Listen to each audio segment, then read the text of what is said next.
माध्यमातून तुमच्या पुढे सत्संग काय असतो, आता आपण इतक्या वर्ष आरती करतो बरोबर की नाही, आणि सत्संगाचं महत्व काय असतं ते थोडक्यामध्ये तुम्हाला पटवून देणार आहे. जास्त वेळ घेणार नाही, कारण माझ्याकडे फक्त 20 मिनिटं आहे.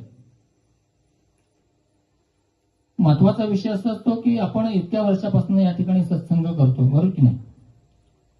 आपण एकमेकाशी संलग्न झालो पाहिजे. आपण काय करतो माहितीये का, रूपाशी संलग्न होत नाही. म्हणजे देव शोधत बसतो, इकडे शोधा तिकडे शोधा. देव कुठे आहे मला तुम्ही खरं सांगा.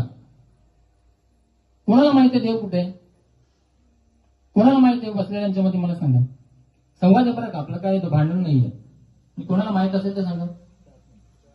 वसे तो देव तुझ्या अंतरी, मग शोधायची गरज आहे का आपल्याला? आणि नुसती धावपळ करत असतात, नुसती धावपळ. कोण काय शोधतो तर कोण काय शोधतो, कशासाठी?